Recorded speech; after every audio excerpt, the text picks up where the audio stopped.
नमस्कार. सर्व विद्यार्थी पालकांचे Shri Mahalakshmi admission counselling centre Pune येथे स्वागत आहे. या केंद्रांतर्गत आपण विद्यार्थ्यांना मार्गदर्शन जे 10वी नंतर आणि 12वी नंतरचे करिअर मार्गदर्शन करत असतो. या मार्गदर्शनांतर्गत वेगवेगळी एंट्रन्स एक्झाम मुलं देत असतात. त्यामुळे जेई मेन असेल, जेई ॲडव्हान्स असेल, सीईटी असेल, नीट असेल, या एक्झाम देऊन मुलं आपले इंजिनिअरिंग असेल, मेडिकलचं स्वप्न पूर्ण करत असतात. जे विद्यार्थी 10वी नंतर आहेत ते वेगवेगळ्या एंट्रन्स एक्झामची 2 वर्षापासून तयारी करतात आणि 12वी सायन्सचे जे विद्यार्थी आहेत ते आता एंट्रन्स एक्झाम त्यांचे सुरू झालेले आहेत. पहिला अटेम्प्ट जेई मेनचा आता जर आपण पाहिला तर आता जानेवारीमध्ये झालेला आहे. 24 जानेवारीपासून ती एक्झाम सुरू झाली, ती जवळपास 1 फेब्रुवारीपर्यंत होती. ह्या एक्झामचा सिनेरिओ जर पाहिला तर आपल्याला जवळपास 27% स्टुडंटचे राईज झालेले आहेत. तर राईज होण्यापाठीमागची कारण विशेषतः 2 आहेत. त्यामध्ये मागच्या वर्षीचा जो कट ऑफ क्रायटेरिया बदलला की मागच्या वर्षी टॉप 20 जे एलिजिबिलिटी होती ती 75% ची आलेली आहे आणि कॅटेगरीला 65% आल्यामुळं हा जो स्टुडंट रेशो रिपीट होण्याचं प्रमाण वाढलेलं आहे. रिपीट झाल्यामुळे ह्या वर्षी जवळपास 12 लाख मुलं ॲपियर्ड आहेत. त्यातली जवळपास 11 लाख 11 लाख विद्यार्थी एक्झाम देत आहेत. 95% जो रेशो आहे. आणि आर्किटेक्चरचा पण जवळपास 54,000 मुलं एक्झाम देत आहेत. 74,000च्या आसपास काहीतरी ॲप्लिकेशन्स आलेले आहेत. तर इतक्या मोठ्या प्रमाणात एक्झाम झालेले आहे. यावेळी आधार कार्ड ॲथेंटिकेशन झालेलं आहे, बायोमेट्रिक ॲथेंटिकेशन झालेलं आहे. त्याचबरोबर जे काही एक्झाम सेंटर पाहिले असतील तर तिथे तुम्हाला 5G जॅमर सुद्धा बघायला मिळाले असतील. तर जेई मेन पेपर 1चा जो रिझल्ट आहे तो जवळपास 12 जानेवारीच्या आसपास लागेल, 12 जानेवारीला लागणार आहे. आणि त्याच्या अंतर्गत आपण जे काही त्यानंतर जी काही ऍडमिशन प्रोसेस होते, जसं आपण तुम्हाला सांगितलं होतं पुस्तकात की जेई मेन नंतर आपल्याला जी काही ऍडमिशन प्रोसेस होते तर आताचा जो स्कोर कार्ड येईल त्याच्यावर तुमचं रँक नसेल. रँक जो येणार आहे तो तुमचं जे काही एप्रिल जवळपास 4 एप्रिल ते 15 एप्रिलमध्ये सेकंड सेशन एक्झाम आहे. सेकंड सेशन एक्झामचं जे काय एक्झाम झाल्यानंतर एप्रिलच्या लास्ट वीकमध्ये किंवा थर्ड वीकमध्ये तो सेकंड लास्ट वीकमध्ये तुम्हाला मार्कशीट येईल आणि मार्कशीट आल्यानंतर तुम्हाला त्यामध्ये लगेच तुमचे रँक्स येतील आणि रँकच्या याच्यावर तुम्हाला प्रिडिक्शन्स करता येतील, college प्रिडिक्शन्स.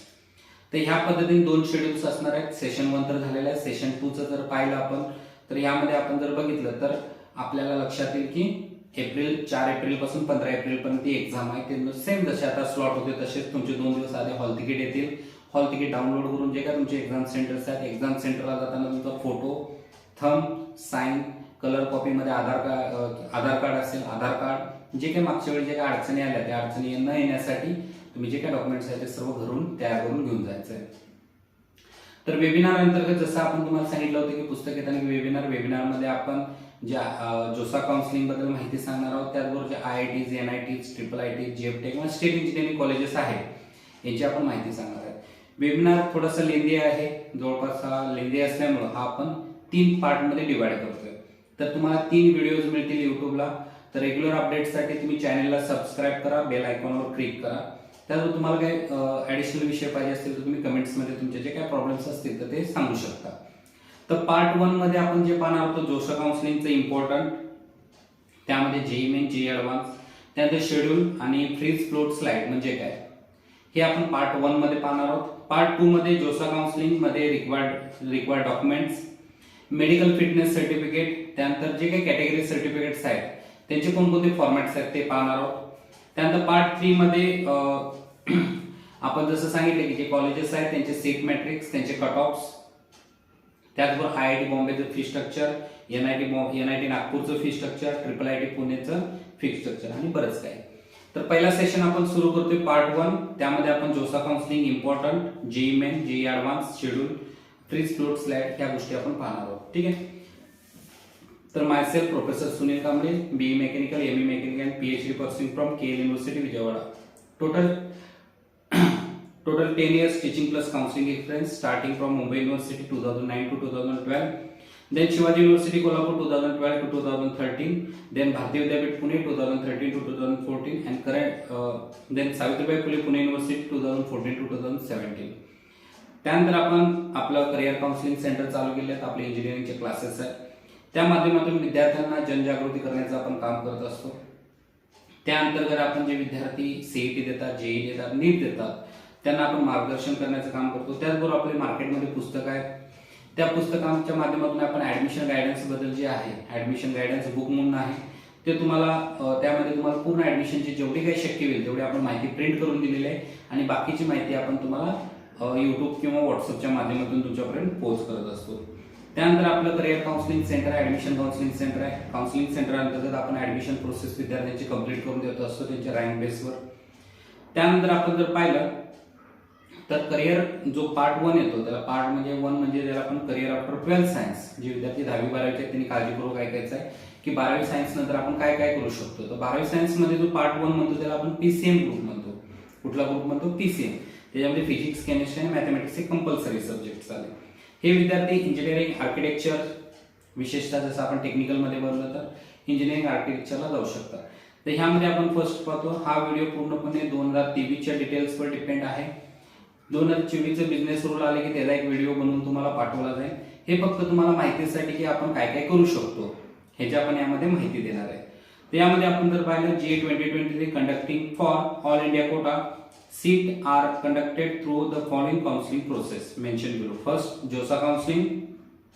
JOSA is the only authority responsible for allocating the seats in BE BTech program in IITs, ISM Dhanbad, NITs, IIITs and GFTIs, government funded technical university through a centralized counseling process. तर JOSA ही counselling process आहे. Counselling प्रोसेसच्या माध्यमातून तुम्ही IITs, NITs, IIITs, GFTIs जवळपास 118 institutes आहेत, जवळपास 57,000 seats आहेत. त्या सर्व सीटचं काउन्सिलिंग हे JOSA काउन्सिलिंगच्या माध्यमातून होत असतं. आता JOSA काउन्सिलिंगचं लॉंग फॉर्म काय, तर बऱ्याच पालकांचा मला येत असतं त्याचं JOSA काउन्सिलिंग म्हणजे काय किंवा त्याचा लॉंग फॉर्म काय. तर फर्स्ट तुम्हाला सांगितलं JOSA काउन्सिलिंग ही प्रोसेस आहे ज्याच्या माध्यमातून IIT, NIT, IIIT, GFT चे ऍडमिशन्स होत असतात. त्यानंतर JOSAचा लॉंग फॉर्म आहे joint seat allocation authority is responsible for the joint seat allocations in IITs, NITs, IIITs, GFTI through a JEE Main and JEE Advance. ठीक आहे, जे JEE Advance चा score आहे त्याच्यामध्ये IIT चे ऍडमिशन्स होतील, JEE Main वरच्या रँक्स वर तुमचे NITs, IIITs and GFTI चे स्कोर होईल. The counseling would be based on the merit of candidate in the written exam and the options filled by candidates at the time of online option form. तुम्ही जे काही choice feeling कराल त्या choice फिलिंगच्या माध्यमातून जे काय तुमचे बेस्ट ऑफ बेस्ट रँक आहे त्या रँक बेसवर तुमची सीट अलोकेशन्स केली जाईल. JOSA counseling and seat allotment process will be only after the announcement of JEE Mains result and all India ranks. ठीक आहे, तर JOSA काउन्सिलिंग जे आहे ती तुमची JEE Advance चा रिझल्ट आल्यानंतर तुमचे JEE Main आणि JEE Advance च्या रँक बेसवर केली जाते. त्यानंतर इलिजिबिलिटी, जसं आपण पॉइंट 2 मध्ये सांगितलं होतं इलिजिबिलिटी. तर इलिजिबिलिटी हा मागच्या वर्षी 75%चा क्रायटेरिया आलेला आहे जनरल कॅटेगरी आणि रिझर्व्ह कॅटेगरीला 65%. आता यामध्ये आपण पाहू शकतो candidate required to secure the rank in JEE Main 2023 paper 1 for the admission BE BTech course at NITs, IIITs and GFTI for the admission IITs. Candidate need to clear advance as well. Okay, they must have passed 12th or equivalent examination with the physics and mathematics. It's as a compulsory subject along with one of the chemistry, biotechnology, biology, technical, vocational subjects. And then candidates should obtain at least 75% or be in the top 20 percentile there the respective boards for general categories or 65% for reserve categories. Okay, तर ह्यामध्ये आपण तुम्हाला सांगितलेलं आहे की जसं मागच्या वर्षी ह्या वर्षी जे मुलं वाढण्यापाठीमागचं जे कारण म्हणजे आपलं जे टेंटेटिव्हली कारण आहे ज्यामध्ये विद्यार्थी रिपीट्स करतात. तर रिपीट झालेले विद्यार्थी ज्यांचं IITचं मागच्या वर्षी 75%चा क्रायटेरिया कंप्लीट न झाल्यामुळं बऱ्याच विद्यार्थ्यांनी रिपीट करण्याचा केलेलं आहे किंवा त्यांना थोडक्यात रँक हुकल्यामुळे त्यांनी ज्यांना NITs, IITs मिळत होते पण ते रिपीटसाठी गेलेले आहेत. तर ह्या पद्धतीने तुमची प्रोसेस आहे. डिग्रीच्या माध्यमातून आपण एज्युकेशन कंप्लीट करत असतो. त्यामध्ये आपल्याला जे IITs, NITs आणि IIITs साठी जी डिग्री दिली जाते त्याला BTech म्हणतो आपण. BTech ऑफ टेक्नॉलॉजी, त्यामध्ये 4 इयर्स असेल, 5 इयर्स असेल, ड्युअल डिग्री दिली जाते. वेगवेगळ्या ब्रांचेस आहेत, ठीक आहे, किंवा आर्किटेक्चरचे स्टुडंट्स आहेत त्यांचे आहेत. त्यामध्ये वेगवेगळ्या ब्रांचेस आहेत जसं एरोस्पेस आहे, आर्किटेक्चर आहे, मटेरियल सायन्स आहे, मॅन्युफॅक्चरिंग सायन्स आहे, ॲग्रिकल्चर फूड आहे, ऑटोमोबाईल आहे, मरीन आहे, मेटलर्जी आहे, बायोकेमिकल आहे, बायोलॉजिकल आहे, mechanical, civil, chemical, computer science आहे, इलेक्ट्रिकल आहे, इलेक्ट्रॉनिक्स आहे. भरपूर अशा ब्रांचेस आहेत त्याच्या माध्यमातून तुम्ही तुमचं इंजिनिअरिंगचं स्वप्न पूर्ण करू शकता. त्यानंतर जसं आपण सांगितलं की JEE Main आणि JEE Advance दोन एक्झाम महत्त्वाचे आहेत. त्या दोन एक्झामच्या माध्यमातून तुमची ऍडमिशन प्रोसेस होत असते. त्यानंतर आपण पाहणार आहोत की शेड्यूल. त्या शेड्यूलमध्ये आपण पाहिलं तुम्हाला डॉक्युमेंट सांगितलेले आहेत. डॉक्युमेंट हे आपण पुढच्या पार्ट 2 मध्ये डॉक्युमेंट्स घेणार आहे. थोडंसं डिटेलमध्ये घ्यायचं असल्यामुळं पार्ट 2 ह्याच्यानंतरचा जो सेकंड पार्ट येईल त्या पार्ट 2 मध्ये आपण डॉक्युमेंट्स, मेडिकल सर्टिफिकेट आणि जे काही डॉक्युमेंट्स आहेत ते सर्व त्यामध्ये घेणार आहे आपण. त्यानंतर जे जोसा काउन्सिलिंगमध्ये पार्टिसिपेटिंग इन्स्टिट्यूट्स होत्या मागच्या वर्षी, त्यामध्ये IITs 23, IITs 26, NITs 32, government funded technical university 30 आणि ISM धनबाद हे अशा जवळपास 118 इन्स्टिट्यूट्स होत्या आणि 118 इन्स्टिट्यूट्समध्ये जवळपास 57,000च्या आसपास सीट्स या तुमच्या काउन्सिलिंगसाठी होत्या त्यामध्ये. त्यानंतर जे काय सीट मॅट्रिक्स आहे तो सीट मॅट्रिक्स आपण पुढच्या सेशनमध्ये बघणार आहे, पार्ट 3 मध्ये पाहणार आहोत कॅटेगरीचं.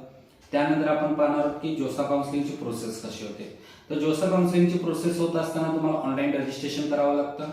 ऑनलाईन रजिस्ट्रेशन करताना तुमचं जसं आता आपण JEE फॉर्म भरला तर त्यामध्ये तुमचा ऍप्लिकेशन नंबर आणि तुमचा पासवर्ड ह्याच धरून तुमचं ऑनलाईन रजिस्ट्रेशन होतं. रजिस्ट्रेशन झाल्यानंतर तुमचे जे काही कॉलेजेस आहेत ते चॉईस फिल करावे लागतात. चॉईस फिल केल्यानंतर तुम्हाला फ्रीज, फ्लोट, स्लाइड हे 3 ऑप्शन येत असतात. फ्रीजमध्ये तुम्ही जे आहे तर फ्रीजमध्ये आपण हे शेड्यूल आहे. शेड्यूलमध्ये जवळपास जोसाचे 6 राऊंड आणि CSAPचे 2 असे 8 राऊंड होत असतात.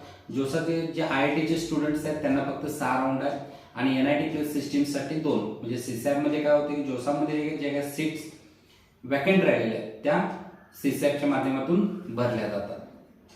हे असे राऊंड्स आहेत. त्यानंतर आपण पाहतो की फ्रीज, फ्लोट, स्लाइड. तर फ्रीज सीट ऍक्सेप्टन्स फी.